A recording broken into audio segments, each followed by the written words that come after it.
Good morning, everyone, and welcome to the first session of our second day together. This morning's session is titled Corporate Boards and DEI 101. I'm Sylvia Perez-Cash, the SVP of Operations at ACER. In this session, we will learn the fundamentals of corporate boards and how they influence diversity, equity, and inclusion. We'll discuss the typical pathways to corporate board service and how you can use insights for long-term career planning. Before I introduce our moderator today, I'd like to take a moment to recognize our sponsor for this session, Altria. Thank you, Altria, for your dedication to Hispanic inclusion and your continued support of ACER. And now, to get our session started, I'd also like to introduce our moderator, the Project Manager for Board Excellence at NASDAQ, Daniela Gonzalez. Welcome, Daniela. Buenos días. Thank you for being with us, Daniela. Have a great session. Thank you. Well, good morning, everyone, again. Thank you for joining us.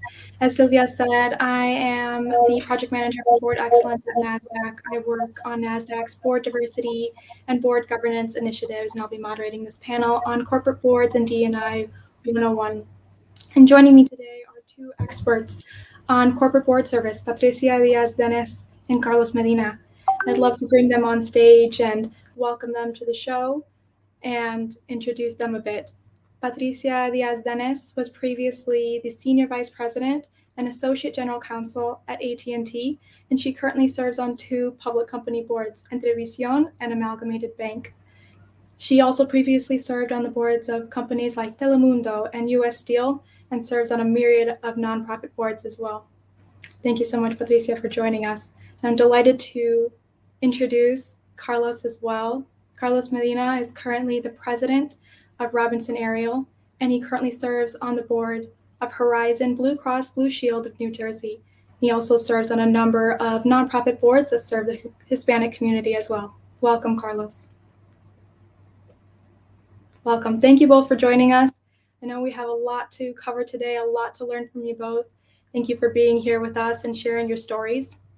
Before we dive in, I would really like to share a snapshot of where we currently stand with Latinos on boards, because as of right now, across the Fortune 500, Latinos only represent 4.1% of corporate directors. 4.1. I know that it's a really sobering statistic to hear, but I believe it represents an opportunity for us to learn more about corporate board service today, to begin this board journey together, because there's no better place to start than here at ACER, and today with our distinguished guests. So thank you very much, Patricia, Carlos, again. And I'd like to turn it over to our first question on board fundamentals. So let's begin with, what is the role of the director? What is your role as a director? And how is that different from one's role as an executive?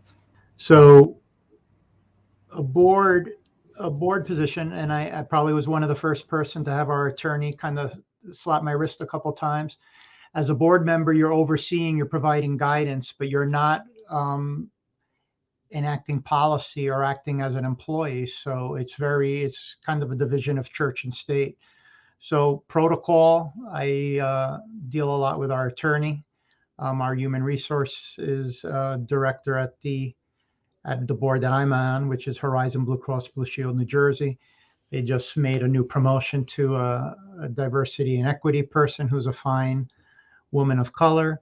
So those are some of the folks that I deal with on a more regular basis. But again, it's not to necessarily implement specific priorities. It's to set the goals for the company and set those priorities that then the staff will undertake and execute. Well, the fundamental, most important job that a board has is to fire or hire the CEO. You are responsible for the tone at the top, and that does trickle down from the CEO. So fundamentally, that is your number one job, to get the right CEO who can do the best job in making the strategy work for the company. The other many things that a board does, and it's ever increasing now, is to approve the strategy, to ensure that the strategy is the right one that will get the company to the next step. The board's responsibility is to ensure that there is an appropriate culture at the company company and on board itself. The board has its own culture, 10 to 12 individuals who sit together and work together, but also that the culture at the company is such that people are not afraid to speak truth to power, that people can do their jobs well without a lot, try to make it as much a meritocracy as possible. There is no real true meritocracy anywhere, but that's an endeavor that the board should actually undertake. Oversees risk. There's all kinds of risks today, from cyber security risk to markets melting. So it's very incumbent on the board to oversee the risks that are the most harmful to the company and to the execution of its strategy. So it's ever increasing. My first board was back in 1989, and the change between the obligations of board members, the fiduciary obligations, and today have been astronomical. And we've just got more and more because I think there's been a lot of failures of boards overseeing the company and its employees. But again, it's not management. Carlos is 100% right. You don't get into the nitty gritty and make management type decisions. Wonderful. Thank you both. And with being at the top of the corporate ladder, how do you believe that these positions influence DE&I for the rest of the company? What influence does that have? What oversight does that have? What does that look like? I'll go first this time. The reason I'm on boards is because I wanted to make changes in the structure and makeup of those who are at particular companies. Board members have a really wonderful opportunity to change the complexion of a company through something called succession planning. We meet regularly on boards, every board I've been on. We meet regularly to review who's in line for senior positions in the C-suite and below C-suite. I like to go below because you also want to see what kind of bench is being built at the company. And you can ensure then that that pipeline is populated with people of color and women. And that's just an extraordinary opportunity to really have a positive effect on the complexion of the company itself. So that's one of the very many reasons, as I said, that I think it's great to be on a board because you can leave that legacy. Absolutely. Carlos, what are your thoughts?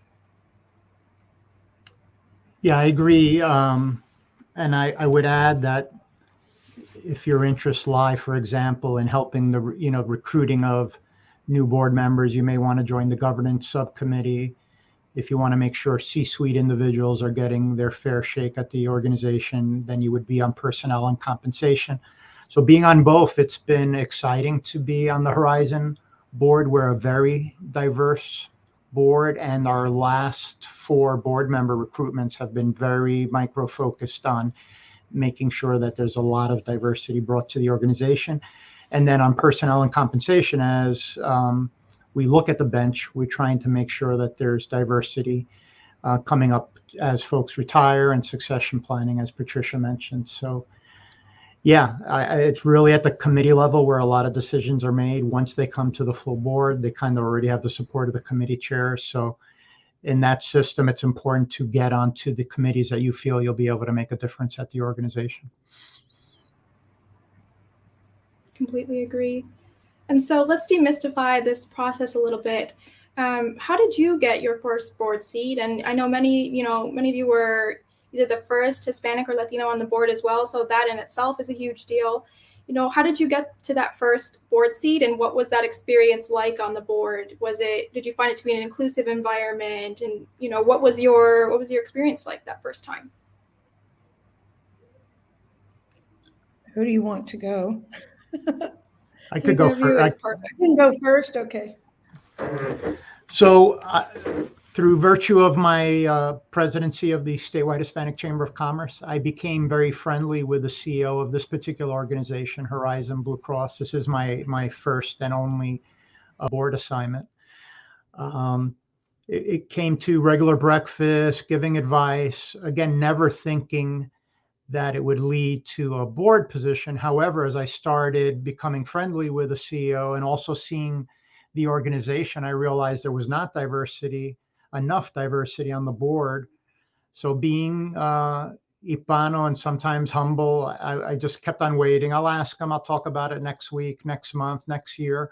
Finally, I approached him and said, do you think that the skill set that I bring to the table, and we've been having these regular meetings about politics, about stakeholder engagement in the community, do you foresee that I could be on your board? And immediately he apologized for not having talked about it prior.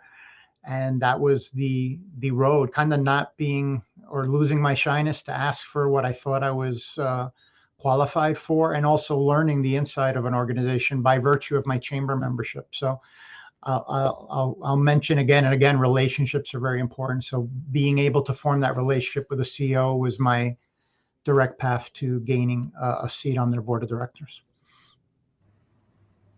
Absolutely. Relationships are everything. And I think the louder we can be on saying, yes, I am looking for a board seat, I think that definitely opens those doors up more, because we can't be in those seats if we don't communicate that we are interested.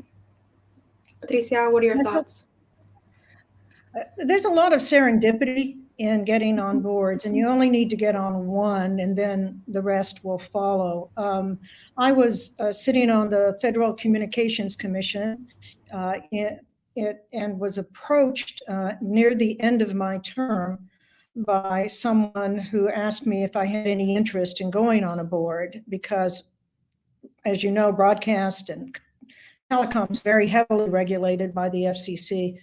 And the person that approached me about it was getting a lot of pressure. His boss, a guy named Saul Steinberg, who owned Telemundo at the time, was getting a lot of pressure for not having anyone who spoke Spanish, even though it was a Spanish language television network on the board. He had a lot of what are called insiders. He had his brother, he had his brother-in-law, he had people who were in his family primarily. And so I think the general counsel at the time was very, very adamant in trying to find somebody, one, who spoke Spanish. And then, of course, I came from government, and that was something that they found an important skill set. All boards, generally all boards, will make something called a skills matrix. And in it, it has what do we need to be a high-performing company, and what will get us to the strategy that we need to set. What kinds of experiences, expertise, backgrounds do we need to ensure that we get to the next level for the board, for the company? And so here it was speaking Spanish and somebody who knew a lot about broadcasting, which I did. So I was asked to join that board in 1989. I left it in 92 to go back into government. But, and this is something I really want to stress, the general counsel of that company, a wonderful man named Bud Carey, saw me for those 3 years that I was on the board, and I was kind to him. One thing that I think we are lacking in general is a kindness to each other, a kindness when we deal in business. And it doesn't mean you're soft or you give in or any of that if you think that you're the right, and you can still speak truth to power, but do it in a kind way. And it's interesting that the company Telemundo moved from New York to Miami. Bud Carey, the general counsel, did not want to move to Miami, so he stayed in Connecticut and went on. He became deputy general counsel of a company called Connecticut Mutual Life Insurance. They were looking for a board member, would have liked a woman, didn't have to be, but it would have liked a woman. And he heard the general counsel talking about this, and he said, I know the perfect person.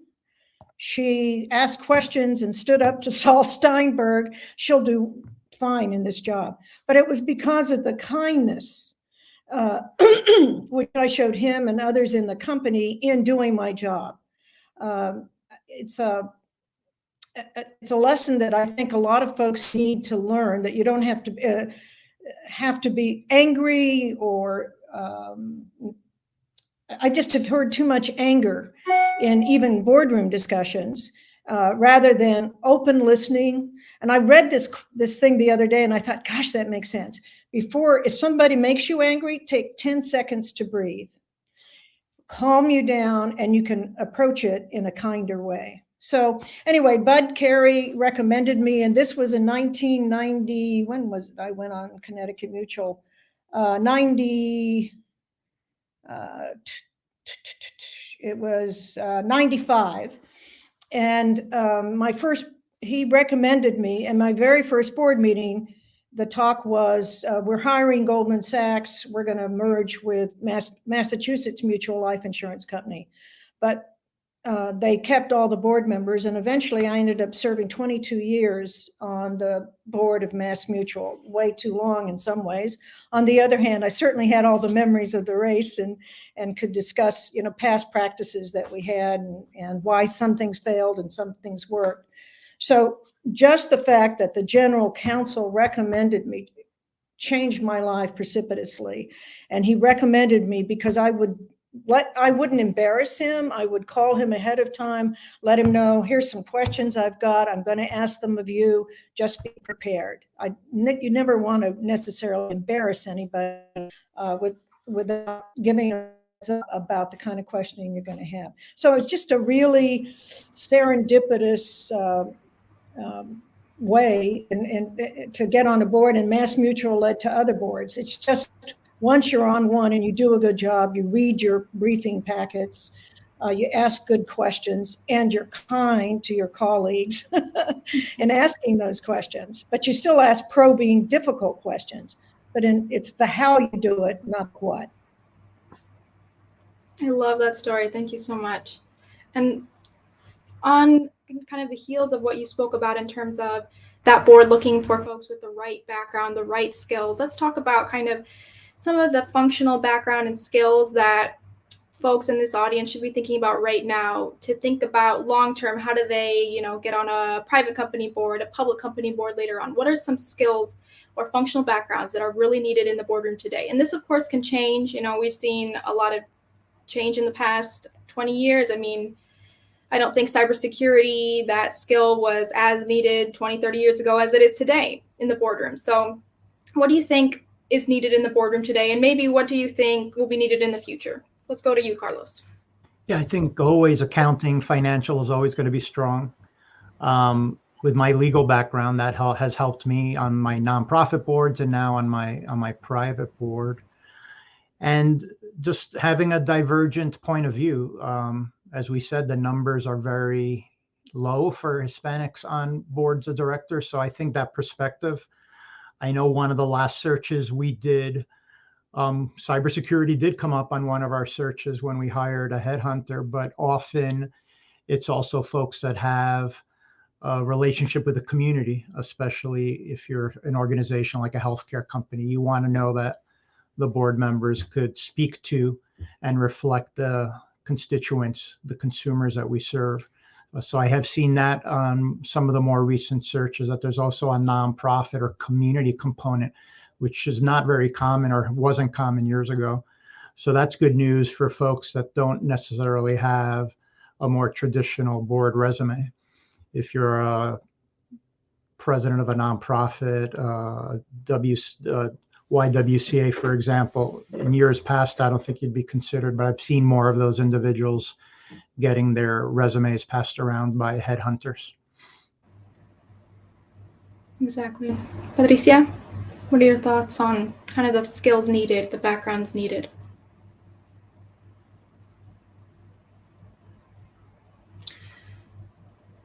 Is really what a lot of boards look at. It's a little difficult to get them to consider people who are below that, although that's getting easier. They want to know that they understand profit and loss and responsibility. Again, it goes hand in hand with what Carlos says. You got to understand the financials. And they also are concerned about board interaction, the human dynamics, how does this person get along with people? Because boards actually want prior board experience, because they then think that means, well, they can get along in this boardroom and ask the right questions in a non-confrontational way. So you need to have a temperament to engage in skepticism about what you're being presented, but not being tempted to do, just to guide. As Carlos said earlier, board members do not take the role of management. And so some board members who have never been on a board are especially a little, they're learning about the fact that they really can't get in and micromanage the work. And you have to have an ability to operate inside this sort of hothouse, difficult environment where you might disagree ultimately with someone, but you can get along with them, because who knows what the next issue will be, whether you will agree or disagree. The issue really is, are you somebody who's willing to listen? You have to listen to other people's points of view. I've changed my mind when I hear, we go around the table. I think one of the best practices is this, actually, when I would join a new board, what kind of culture does the board have? Does the board chair listen to or the committee chair listen to every board member? And I love the practice of going around the room before the chair or the board chair or the CEO, for that matter, says, this is what I think we should do. I think it creates a healthier discussion when the board members say what they're thinking, and then each of us gets informed by the other. It's a difficult quality to assess other than what you've done in your past, but just sound judgment. What you're being paid for is really your judgment, and you gotta have sound judgment to get on a board. If you've not been in a C-suite, there's obviously, or high level in a company, there's other avenues. One of them is, even if you're an individual, we see a lot of entrepreneurs. If you're an individual contributor, you don't have to be in a company, but if you're an individual contributor with significant P&L responsibility, they get asked on boards as well. Entrepreneurs, government service, that's how I got on boards. The fact that I'd been an FCC commissioner got me on a few boards, and then after that, it was a lot easier. Or that you're on the board of a very large or prominent national or international nonprofit. I was chair of the Girl Scouts of the USA for 3 years, and on that board for 9. It didn't necessarily catapult me to a board, but it made people a little comfortable that I knew what to do. Or the other one that's really important now for chairing audit, I've seen, is a former partner or somebody who's worked at a big audit firm like, E&Y or KPMG or BDO, any of the audit firms. Their backgrounds are extremely important in the functions of the audit committee. 3 committees have to be independent now, because there have been so many awful things that have happened in the history of corporate America. So 2002, Sarbanes-Oxley was passed, and then after that was Dodd-Frank to alleviate the excesses of the financial meltdown. So we have to have 3 independent committees now: audit, nominating and governance, and I'm blanking, NomGov, and compensation and HR, which I chair, actually, so I should have thought of that one first. So you need a majority of independent members, and those on a board, and then those 3 committees have to be all independent, because, in the old days, frankly, it was chums, it was buddies, it's people you played golf with. That's who would go on boards with each other, and it was pretty all male. My very first meeting at Connecticut Mutual, which eventually became part of MassMutual, I was the only woman around the table. There were CEOs of 500 companies. And I'll never forget this. We were seated, there was a quick break, and the men around the table started talking about how big their yachts were. And I thought, which one of these is not like the others? I mean, it was just so alien to me, you know, first to go to college in my family, much less law school. So it's not like that anymore. It's not that extreme, but it's very daunting. And then you just have to have courage. That's the other thing I try to find out about when I interview new board members or prospective board members. Do they have courage? Do they have the courage to say what they really think? Again, not argumentatively or in a nasty way, but they can be firm and articulate about what they really believe. And to me, that courage is a really important criterion for board members, because sometimes you might be alone. Sometimes you might be the only one, and it's amazing that sometimes you'll come back to a decision and people will say, you know, I listened to what you said. So the courage is really important. So have courage, have good judgment, ask good questions, be ethical. I think these are all very important in the boardroom from what both of you have said. And there are a lot of questions coming through on the chat. We will definitely get to those at the end, but there is one that keeps coming through, and I do want to address it. So it is, what point in my career should I begin to think about exploring a corporate board? Over and over in the board world, I've heard the advice that you could maybe start thinking about nonprofit board service in your 30s, private company board service in your 40s, and public company board service in your 50s. Not everyone has the same board journey. Some begin earlier, later. So it really depends. But Carlos, what are your thoughts on that? I think it's just an important question to address now since we're here. When should you start thinking about your first board role? Yeah, I agree. It could even be in your late 20s that you could look at the nonprofit world and be methodical about it. If you're targeting a board, try to connect dots and see where there's relationships to a nonprofit board. The nonprofit boards that I'm part of and that I constantly get asked to, there's some very prominent board members at private organizations on the nonprofit board. So a little bit of research, you could really try to figure out people that you want to add to your network, you know, to your Rolodex, so to speak. I saw that question. How do you stand out? A way to stand out is learn the ropes of board service on a nonprofit. So when you're searching years later, they know you understand the basic rules of board etiquette, et cetera. But you're also going to really make good relationships on the nonprofit boards. At least here in the tri-state area, nonprofit boards are filled with private board members that have a certain passion that they want to be philanthropic about. So the nonprofit boards here in the tri-state area are loaded with CEOs and general counsels and board members from private organizations. So I think that's a great place to start. Excellent. Thank you, Carlos. Patricia? I think is a good time? Carlos had it right. I do think, you know, first you've got to be really good at what you do. And it may take some people longer, some people shorter. You develop a reputation for working hard, doing a great job, and that starts spreading. So I really advise people focus on what you do for day-to-day living, and then you can spread your wings further, because you want to be known as really excellent at what you do.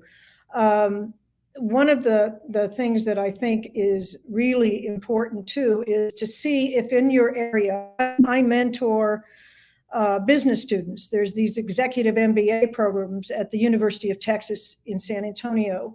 And there are people who are interested. They're already in their chosen professions.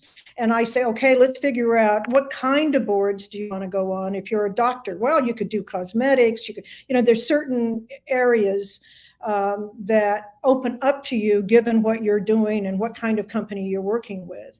So I would also check out then, see if any of your local colleges have an executive MBA program, and if they have anything like we have at UTSA, which is mentoring. And, I talk to individuals, we talk about the searches, we talk about who they're interviewing with. That's the other thing, and Carlos alluded to this. You need to let people know. Once you get ready to get on a board, whether it's nonprofit or for-profit, you need to let people know, because you never know who knows whom. And that's the other reason why I got to be kind to everybody, because you never know who knows whom. I got my first government job on the labor board. I was a labor lawyer because I was kind to an associate at a law firm. I made him tacos every Friday night, and he had gone to school with somebody who had at a big law firm who was looking for a new board, helping the White House look for a labor board member.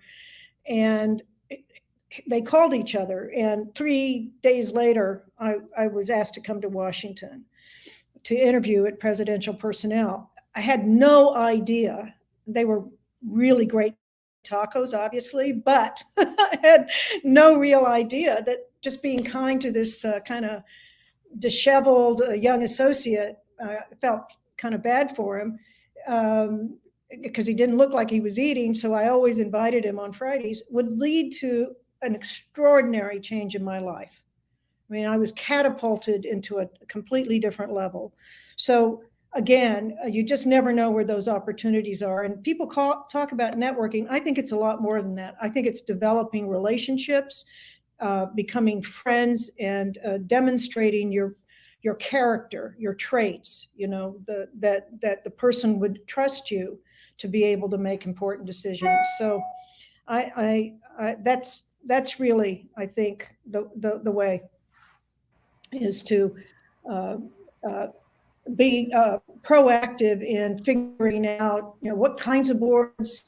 Once you get to a level where you're doing your job great, and let your CEO know, let your boss know, I think Right. I'm ready to take on a board. Mm-hmm. Absolutely. Great advice from you both. I want to switch gears a little bit here. And I want to move into kind of the other side of the coin. So we've talked about the importance of diversity on boards. Absolutely, 100% is needed, especially, as our country is becoming more and more diverse.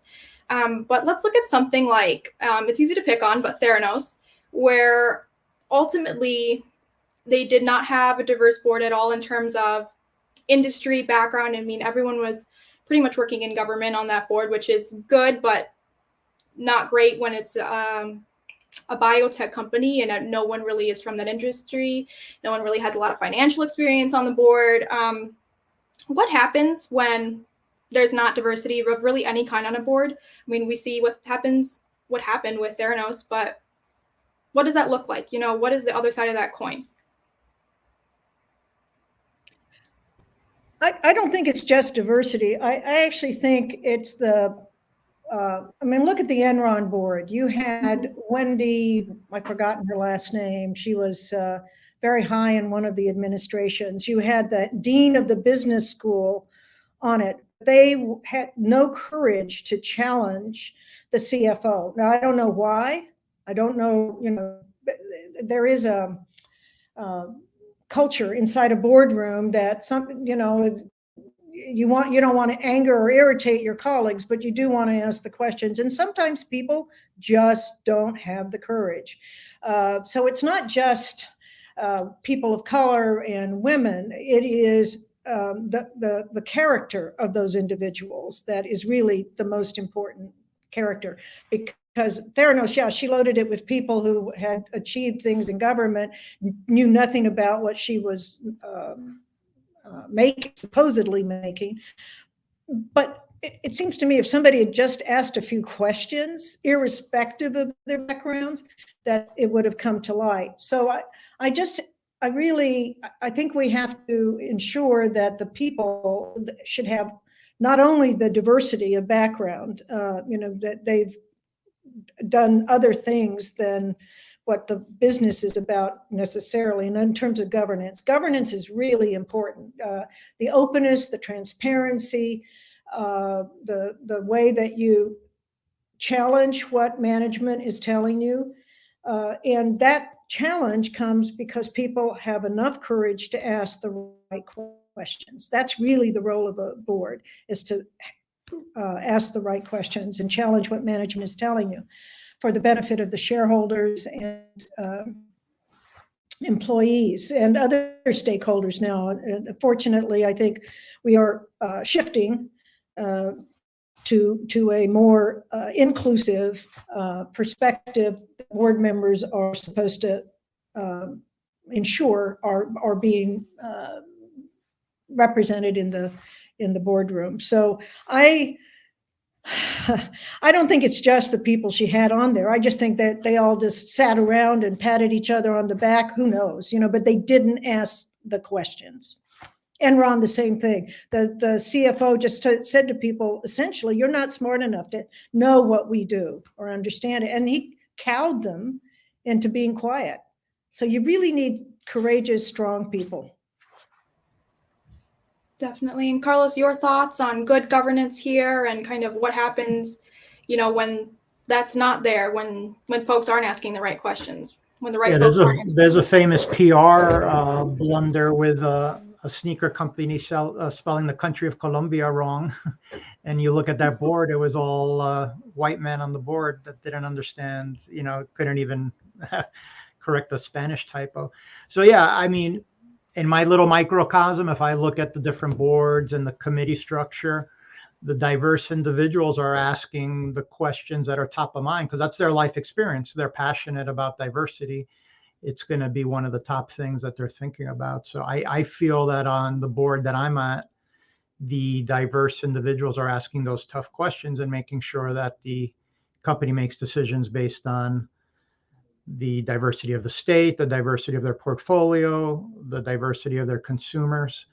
There should be some analogy, there should be some correlation. If 40% of your revenue comes from a certain group, you better have a program of advertising and philanthropy and giving back and making sure that that community is rewarded for being such a good customer. So having board members that represent that community is the way that happens. Yes, I love that, having board members that represent that community. It's excellent. So we have seen a lot of changes afoot in the board diversity world. In California, there's a law that passed, AB 979, that encourages more underrepresented minorities and women on boards.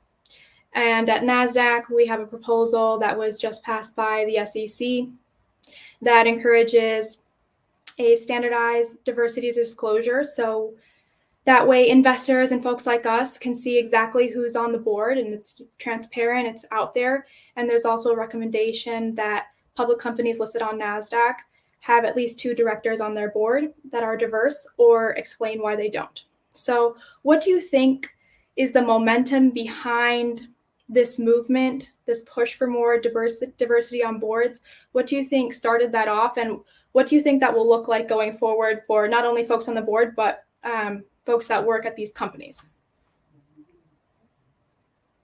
There's been a lot of work. Catalyst, for example, is an organization whose focus was to get more women on boards. And they started out with research years and years ago showing how much better a company performed if it had women on its board, people of color. It's just a given. I mean, the numbers are overwhelmingly supportive that a company just performs better. It makes more money if it has diversity on its board.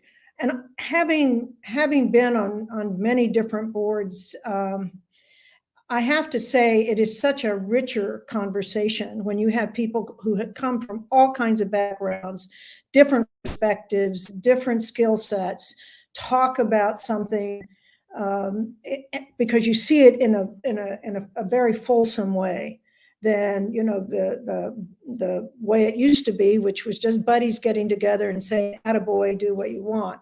I really, really do think that it's just been demonstrated with the numbers that boards that are diverse, just as with the management team, if it's diverse, the company is going to perform better. Absolutely. Absolutely. Carlos, your thoughts? Yeah, agree. I mean, as Patricia said, the studies prove it out.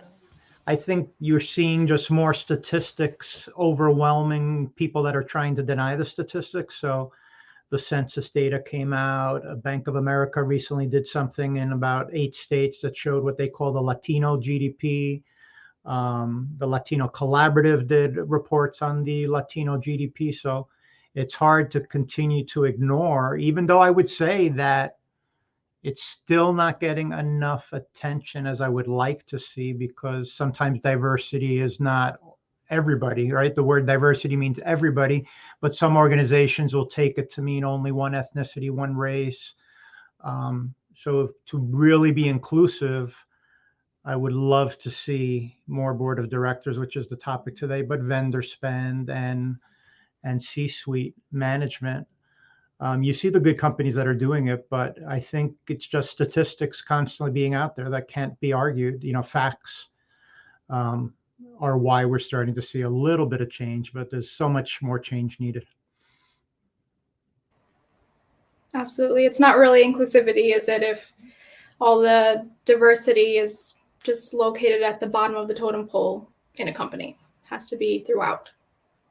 So when you're in the boardroom, as maybe you're the only Latino in the boardroom, maybe there are others in the boardroom who also identify as Hispanic or Latino, which is great. What does that feel like to you? And what do you think you bring with your identity to the boardroom table? What specific contributions do you think come to the table with you being Hispanic or Latino in the boardroom?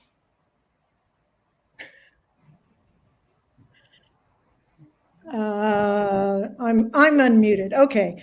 Just before I forget, because I'm at that age now, one of the tips I have for people is to increase your visibility. Do articles, blog, get speaking at events, and also get board training. There's board training conferences. There's different groups that will sort of prepare you as you get closer to when you want to go on a board. So just make sure that and that you're comfortable when you increase your visibility, that you're comfortable speaking at events, and that you learn. I'm a lawyer, so what I did when I was first approached about Telemundo was to take a finance course, because I want to be able to read the finances and understand them. So, prepare yourself where you have some holes to fill. What I bring, well, I just thought of something. I found out I'm 30% Indigenous American. I think it's Apache. And everybody I've told that, I'm pretty sure it's Apache. My grandfather told us that it was. And I haven't done much with the research yet, but I'm from that part of New Mexico that was Apache country. And then my husband, when we found that out, he said, "Oh, that explains a lot." So I think I just bring a very different perspective. I mean, there are people who are first generation college graduates, even among white men. So I don't think that necessarily is something that separates you. But I also think it is just a combination of everything you've done, from being the only woman in law firms, the first woman in law firms. There's a process in making steel that's called annealing, and that annealing toughens the steel. And that's what happens. You just learn different things. And you learn, though, that not everybody's going to get there the same way. You don't make assumptions about people based on race or ethnicity or gender. That is what I bring. I don't bring those assumptions because I just didn't grow up that way. And that, I think, is a critical skill today, of just ignoring stereotypes and ensuring that you've got the best skill set, approach to help you get to where you need to get. Exactly. Carlos? Yeah, I would say, often I'm at the board meeting, I look around the room and I honestly feel that my perspective is so different than the other individuals. They're all very prominent in their own regard, but I have a life experience that, at least at this board, nobody else has on that board. Where I grew up, nobody grew up. So I feel that I'm adding a very valuable perspective, especially to a company that's a healthcare provider, a healthcare insurer, making sure that conditions that might be unique to the Hispanic community are not getting overlooked. And the way we go to doctors, the way we revere attorneys and neighborhoods, like there's so many perspectives that are very important for a company like that company to have. So there's geniuses around the table, but I always feel that what I add is very valuable and a perspective that just does not exist if I walk out of the room. Yeah. Well, And how do you both navigate being maybe the only one, maybe the only woman, Patricia, maybe the only Hispanic in the room? I think that's something we've all experienced. It might not be, in a private or public company boardroom setting at this moment, but how are you in general navigating being one of the only people?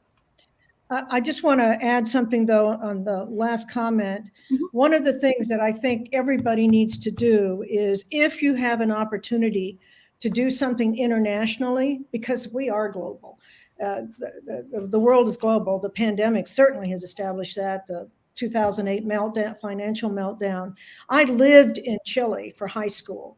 I lived in Japan for junior high because my dad was a sergeant in the Army. Changed my perspective, changed who I am. It enabled me to go to college because I was with Americans who were going to go on to college. They were a different socioeconomic group than what we were in the United States. I learned Spanish in Chile, actually. My parents were punished for speaking Spanish, so they wanted us to be rural Americans, and we only spoke English at home, except we learned what they were saying to each other in Spanish. They didn't want us to know. But I do think if you get the opportunity, it just develops you and you get to grow. If you, in your current jobs, get asked to leave, and it's hard. It's hard leaving mom and dad and whatever. You have to take advantage of that. I really encourage people to go for those international opportunities because it develops your ability to get along with all kinds of people because they're very different in the rest of the world than we are necessarily here. And also it gives you a great sense of confidence that you can handle almost anything. So I just throw that out because I know when I was first asked to move to a different place, it was in the States, but I thought, oh, I have to pull up roots. And then what am I saying? I can do this. I lived outside this country, much less inside it. So even if it's not international, domestic moves, do them. It helps you grow and be a better person. Navigate. I have found that I always can make a couple of people allies. You just get to know them. You find out listening. Just listening to people. You have dinners, you have board dinners, you get seated next to people you don't know, you probably would not meet on your own. And I find that just listening and asking questions helps you become friends. And there are people who I think are surprised sometimes that you're not the stereotype they had in their head about women or about Latinos or about, what Mexicans, period, and in case Mexican Americans. So I think the more you get to know someone personally and you're likable, and I mean that is, likability is really important in the sense that you're kind. You're not a nasty person to be around. I give this example. John Tower, who was a senator from Texas, was not confirmed as Secretary of Defense. And the reason was he was a nasty guy. People didn't like him. Now, senators always confirm their colleagues, did not confirm him for a reason. So, and it's just like decision makers in Washington. If you're likable, that is kind, decent, tell the truth, you're not exaggerating or puffing or lying, God forbid, regulators know who to trust. You know who's telling you the truth, and you discard what they are telling you. So, honesty, all the really great Girl Scout traits and Boy Scout traits really are the ones that will help you in the long run. Yes, I think kindness is often more powerful than we could ever imagine.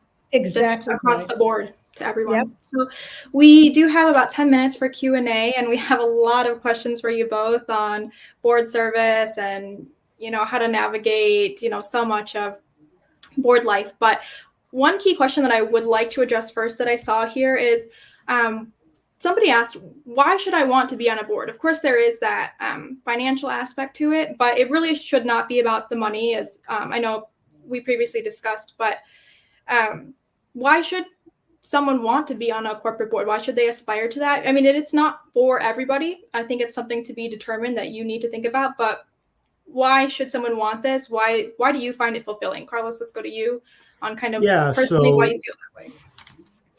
Seeing an organization change and better reflect the community that it serves is so rewarding. So I'm in the construction industry. So if I'm early on and I see something being designed, and I'm working with an engineer, and then you see the construction of a bridge or a roadway, that's a great fulfillment when you see that project. So to go to an organization and look on their website and say, wow, the top 8 people just don't look like folks that I know, and their board of directors just doesn't look like folks that I know. And to be able to go in there and really roll up your sleeves and collaboratively work with other board members, other diverse board members, to change the complexion of an organization, it's hard to put words on that. That's so fulfilling to see within one company that change, and then aspire that other board members are doing it across hundreds and hundreds of companies to make, corporate America better reflect its population, its constituency, what the census tells us that the United States looks like. So for me, it's super fulfilling to work at an organization and see positions change as people retire, diversity coming in, the bench being diverse. So those are all things that are very fulfilling, at least to me personally. And you can hear the fulfillment and the reward in your voice just now, in your face, talking about this. So it's wonderful to see. There's a good question here from Julio. Are there any opportunities to shadow a board member to gain some of the experience and exposure that would ultimately allow you to qualify for such a role? Patricia, do you want to take that one? I haven't seen that actually happen, but it's a great idea for an executive MBA program, right? To ask executives to allow shadows, right? To take them along. But I have not seen that. I think it's a great idea. Although frankly, if you're doing it right in your company, you should have sponsorship of folks who are coming up through the organization. And sponsorship's different than mentoring. Sponsorship means when there's a job opening, you actually speak up and say, this person would be great, and give the reasons why, and really not just, help a person develop better, which is the mentoring, but and talk to them. I mean, you always need, one thing I'll never forget, one of my chief of staff on the labor board kept saying to me, don't be so open with everybody. You really need to, when you feel like venting, for example, come to me, and you can close the door and say whatever you want and nobody else will know. So you've got to be selective in who you open up to, because people will exploit vulnerabilities. But I really think that the mentoring and the sponsorship is so important, but that should be done either informally or formally within your company. I mean, there's people at AT&T. I was on a mentoring. I've always mentored or sponsored because it's just important to me, and I'm still friends with some of those people who have remained. I retired, but they have remained at the company, and they remember things I told them. I reviewed the resumes because you need to have a really good resume, because that's the first appraisal of you that either the company that you're applying to or a headhunter are going to have, right? And most jobs still are not found, most board seats are not found by headhunters. The majority are still word of mouth. And that's why what Carlos said and what I said earlier about changing the complexion of a company is so critical, because that's really our job. At the end of the day, not that many headhunters are going to do it as well and care as much as Carlos and me. So that, to me, makes it all worthwhile. And getting a person of color as CEO and CFO and head of HR and all of those jobs, because they have to go through the board. So incredibly powerful. There's a good question here, and I think it's relevant for the folks in this audience. It is on how do you evaluate the board culture when researching a board? What does that look like, especially for nonprofit boards? Because there are a lot of nonprofit board seats out there, and you don't just want to pick one without really doing your research. So what does that research look like? Carlos, let's go to you. I would try to identify folks that are on the board that you might have a relationship with and just directly ask. I've done it all the time, and I often am asked for diverse applicants on hospital boards, more in the nonprofit world. But I immediately, before even sharing it with my network, I immediately go to the board, try to get an idea of the complexion. And if I know a person, which often I know at least one person, I just give them a call and try to get feedback from that individual. But also with the power of Google and search engines, you may want to just check them out to make sure that they're in good standing and that there's not any type of controversy that could hurt your name. Because if you join an organization that then is found to have violated some ethical standard or whatnot, it could actually damage you joining a board. So be careful joining, especially smaller nonprofit boards. Make sure you vet them, maybe even have an attorney just do a quick search on them, make sure taxes have been paid, things of that nature. Make sure they have directors and officers, insurance. Yes. Yeah. If they don't, run away. Run very far and very fast. That is a must. We have time for one last question. Could I add something to that? I ask each person I interview, how do you describe the culture here? No, no leading question there, just how do you describe the culture here? And then there may be other questions, does the follow-up questions, but listen very carefully to that. And one other thing I just want to tell people, I took this amazing course because, we talked about, well, my gut didn't like that decision, and we kind of disparaged that in Western culture. But these two psychiatrists at the University of Texas came and spoke to one of the groups I'm on, and it said that your gut is really the database that's in your mind. So anytime you meet anybody or you do anything, you accumulate data in your mind. It's not like the papers we read to make a decision, but it's there. And I got to tell you, sometimes you'll meet somebody and you just think, I don't like this person particularly. I don't know if I can trust them. Trust your gut. Learn to trust your gut, because it is relying on your past experiences and that database that you have. It just made me feel so much better that these psychiatrists validated your gut feeling. And sometimes you just get a gut feeling. The people here aren't too terrific, and I don't know that I want to be with them, So yes, your gut will tell you everything. Carlos, we have about 1 minute left. I think we have better guts than most. And figure out, who's kind, who isn't, who's smart, is this person going to lead me astray? So yes, completely agree. Carlos, we have about 1 minute left. Do you have any final thoughts you'd like to give the audience, who will hopefully and very likely be the next class of directors here? Yeah, there's a phrase that a mentor of mine uses called return on relationship rather than return on information. So I just tell people, cultivate those relationships. That's what's going to lead to connections. Just like Patricia talked about, being friendly to one general counsel. That is your valuable currency. It's your relationships. That is something that you got to mentor. You got to grow. You got to go to events, in-person events, and really build that network of folks, nonprofit world, private industry. So relationships. That's something that's always guided me in my career. Relationships. I love that. Well, thank you both so much for sharing your stories, your board journey, your expertise with us. It has been a pleasure to moderate this panel with you all. We've learned so much. And thank you both very much for being here. And we look forward to answering any other questions the audience might have offline. Thank you. Thank you, Daniela. That was a wonderful conversation. Patricia and Carlos, thank you as well for your candid discussion and insight. You shared lots of wonderful reflections that resonated with everyone listening today. And I'd like to thank our sponsor, Altria, again for supporting this session. Our next session, Emotionally Intelligent Change Management, will be starting soon.